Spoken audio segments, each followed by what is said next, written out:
Жас бала анадан туғанда екі түрлі мінезбен туады.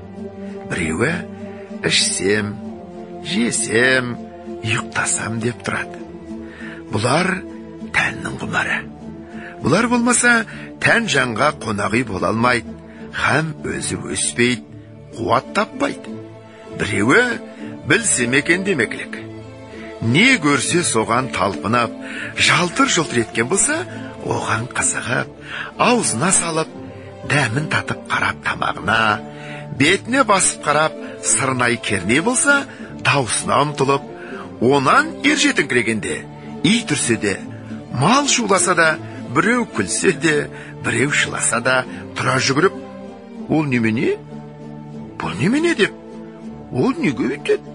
Бұл неге бүйтеді деп көзі көрген, құлағы естігеннің бәрін сұрап, тыныштық көрмейді. Мұның бәрі жан құмары. Білсем екен, көрсем екен, үйренсем екен дегені. Дүниенің көрінген һәм көрінбеген сырын түгелдеп, ең болмаса денелеп білмесе, адамдықтың орны болмайды. Оны білмеген соң, ол жан адам жаны болмай, хайуан жаны болады. Әзелде Құдай тағала хайуанның жанынан адамның жанын ірі жаратқан.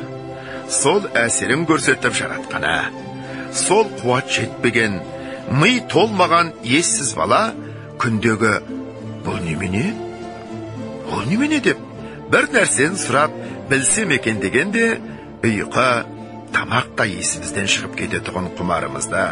Ер жеткен соң ақыл кіргенде орнын тауып ізденіп, кісісін тауып сұранып, ғылым тапқандардың жолына неге салмайды екенбіз? Сол өрістетіп, өрісімізді ұзартып, құмарланып жиған қазынамызды көбейтсек керек. Бұл жанның тамағы еді. Тәннен жан артық еді. Тәнді жанға бас ұрғызса керек еді. Жоқ, біз олай қыла алмадық. Ұзақтай шулап, қарғадай барқылдап, ауылдағы боқтықтан ұзамадық. Жан бізді жас күнімізде билеп жүр екен. Ер жеткен соң, күш енген соң оған билетпедік.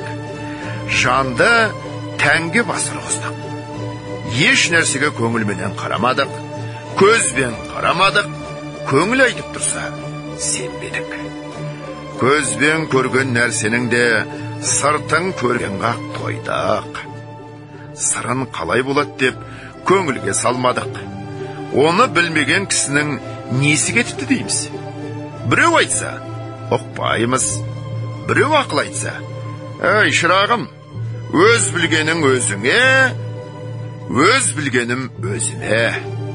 Кісі ақылымен бай болғанша, өз ақылыңмен жарлы бол деген дейміз.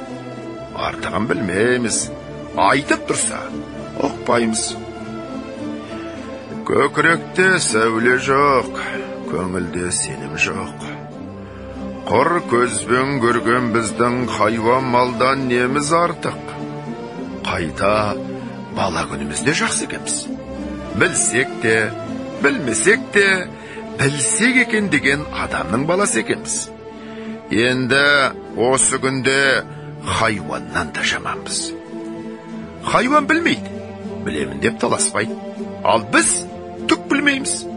Біз де білеміз деп надандығымызды білімділікке бермей таласқанда, өлер тірілерімізді білмей, күре тамырымызда адырайтып кетеміз.